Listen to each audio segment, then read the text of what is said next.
Americký snímek Krvavá hostina zahájí už 3. ročník festivalu Otrlého diváka v pražském kině Aero. No a o tomto festivalu si teď budeme povídat. Našimi hosty je ředitel kina Aero Ivo Andrle. Dobré ráno. Dobré ráno. A spolu s ním je tady iniciátor festivalu B-Kult Ivo Pospíšil. Dobrý den. Dobrý den. Tak snad nejprve představit ten festival. Co je to tady za festival, pánové? Festival, jehož 3. ročník začíná, jak jste správně říkali, si dal za úkol objevovat kinematografii, která se většinou neobjevuje v těch standardních dějinách kinematografie nebo výkladu kinematografie. Jak asi všichni tušíme, někteří víc nebo míň, tak kromě toho, co vídáme běžně v kinech, vznikají ještě tisíce, stovky filmů, které třeba to štěstí nemají, často třeba i z levnějších rozpočtů, a na kterých často začínali dneska velice slavní režiséři.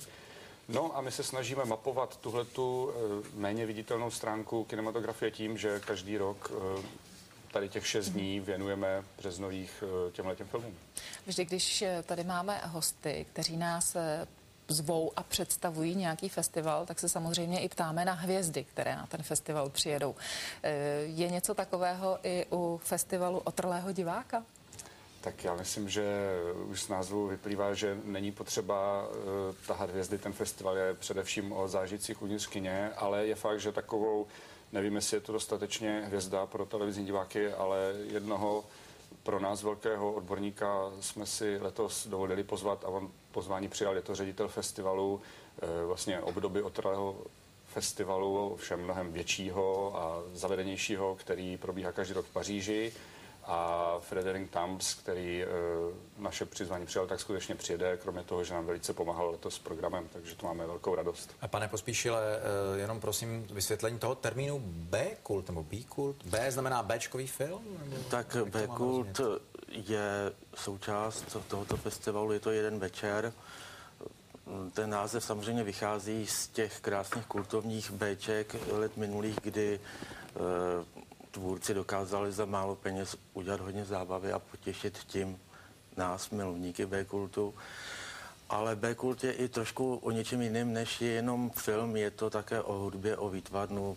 Ten náš Plagátek dělal jeden z nejlepších grafiků českých. Bude tam hrát kapela Estráda, bude to trošku divočejší večer, ale který bude doplněný filmem od firmy Troma, Terror Film, což je dost punková věc, undergroundová, a takže je to trošku posunový.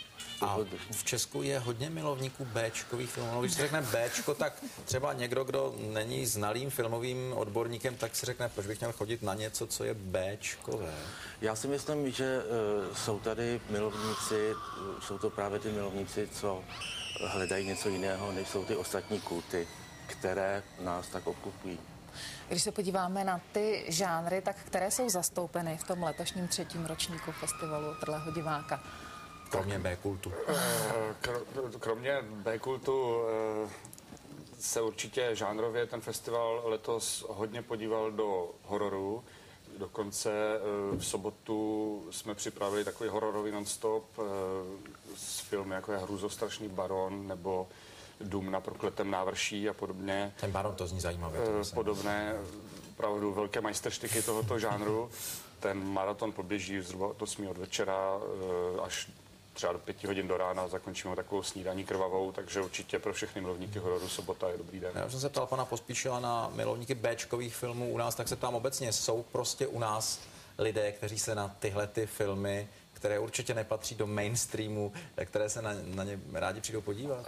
Tak samozřejmě, já si myslím, že nejenom díky festivalu těch aktivit v Čechách začínají poslední roky více, které se tomuto žánru věnují, a máme společné jedno, všichni pořadatelé podobných akcí, že nám naštěstí a kultové akce velice nahrávají, protože co můžeme pozorovat na té oficiální kultuře, tak sledujeme, že úroveň toho velice upadá a lidé často v zoufalství se obracejí jinam, a tam jsme někdy my a nabízíme jim určitou alternativu, odlehčenější, třeba ne tak dokonalou, ale často zábavnější. Třeba si i někdo z diváků dnešního Dobrého rána u vás najde. Pánové, díky za návštěvu, mějte se hezky, nashledanou. Nashledanou. Díky. Nashledanou.